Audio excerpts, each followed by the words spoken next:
Imagine you are a hardcore PC gamer in the year 2020. You save for months to buy a new graphics card. You follow every leak, watch every review, compare benchmarks, and wait for that one web shop to finally say in stock in the middle of the night. You buy a card from NVIDIA, plug it into your PC, and for you, NVIDIA is just one thing: frames, resolution, and everything on Ultra. Now imagine I'm standing next to you in that moment and I tell you, in 50 years, almost nobody will think of NVIDIA as a gaming brand. They will think of hospitals, data centers, neural interfaces, and global infrastructure. You would probably laugh in my face, and yet that is almost exactly what happened. In NVIDIA's early years, gaming was the core. The GeForce cards were iconic. There were brand rivalries, fanboys, memes, arguments about drivers, bugs, and optimizations. NVIDIA hosted keynote events where new generations of GPUs were revealed, with flashy trailers and huge performance claims. Games were the showcase, ray tracing, real-time lighting, more and more realistic worlds. The company was loved, criticized, but above all, easy to understand. You bought a card, installed a driver, and played your game. But running alongside that gaming world, there was a second story almost nobody paid attention to. In research labs, at universities, and later inside big companies, the exact same hardware was being used for something else: AI. At first it was tiny. A few hackers installed CUDA tool chains to train neural networks faster. Nobody saw it as a pivot for the entire company. It felt like a weird side quest. The real fan base of NVIDIA was still the gamers. That changed when AI models got bigger, better, and more profitable. Between roughly the mid-2010s and the mid-2020s, deep learning went from experimental to commercial. Suddenly, it was not only research institutes that wanted graphics processing units, but the biggest tech companies in the world. They were not buying one card for a gaming PC, they were buying thousands of cards for data centers. For NVIDIA, that changed everything. The margins on data center products were higher, the volumes were massive, the growth curve was steeper. Gaming was still important, but AI became strategic. At the same time, the gaming community itself started to feel the pressure. First came crypto mining. Miners bought huge numbers of GPUs to mine cryptocurrencies. Gamers complained that cards were sold out, prices were insane, and that NVIDIA was for the miners and against the gamers. When the crypto wave faded, AI demand arrived. Again, cards were sucked out of the market. To the average gamer, it felt like betrayal. The brand that had always built for them seemed to put their needs in second place. From inside NVIDIA, the picture looked very different. The company faced a choice: stay primarily a consumer gaming manufacturer, or become the infrastructure supplier for a global AI revolution. No rational leadership team looks at that decision and says, let us stay focused on just making games run a bit faster.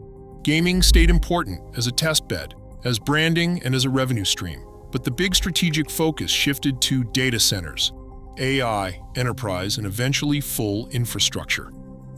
In the years after that, especially heading into the decade that would end in the year 2040, you could see that shift on stage. Keynotes that used to be packed with game demos slowly filled with AI workloads. Instead of saying, look how beautiful this game runs, the message became, look how fast this model trains, or look how much energy we save on this workload. The language shifted from frames per second to floating point operations, from resolution to efficiency. From gamers to customers with data centers, hospitals, and car factories. Gamers reacted in mixed ways. Some felt betrayed and switched to other brands, or to consoles, or to cloud gaming. Others accepted that their hobby had become a side effect of something bigger.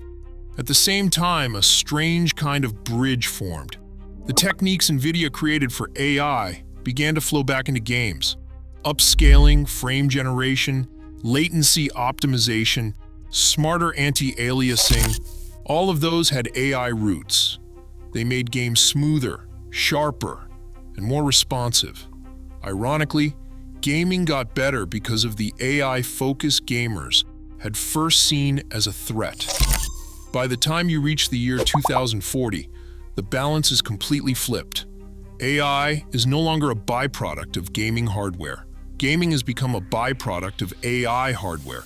The real money sits in data centers, neural interfaces, industrial simulations, healthcare systems, and city planning. GPUs are no longer designed with games in mind. They are designed for AI first. The fact that games run great on them is still valuable, but it is no longer the main design goal. The next step is that gaming itself begins to move.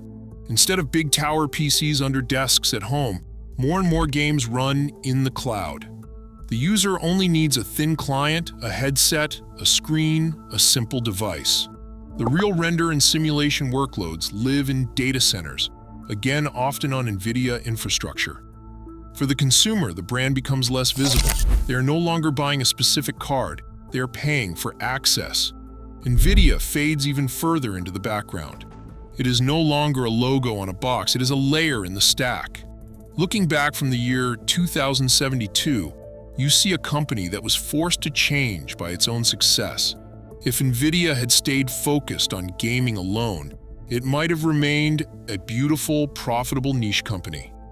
But the combination of its GPU architecture, the CUDA ecosystem, and its early involvement in AI pushed it somewhere else, into the role of one of the carriers of global AI infrastructure. Gaming was the starting point, not the destination. For gamers, that story still feels bittersweet. On one hand, they enjoyed generations of better graphics, smoother frames, and smarter tech, all partly funded by AI demand. On the other hand, they lost the illusion that NVIDIA was theirs. The emotional bond between brand and gamer faded. In the big history books of the year 2072, NVIDIA is not introduced as the company that made games look better, but as one of the companies that helped build the invisible layer underneath almost every digital system. And that might be the real point of view you need when you look at companies like this. The key question is not, who are they for today? The key question is, what kind of infrastructure are they secretly building for tomorrow? With NVIDIA, the answer is clear. The GPU in your gaming PC was never just a luxury. It was an early tile in a highway that would eventually lead to something much bigger than games.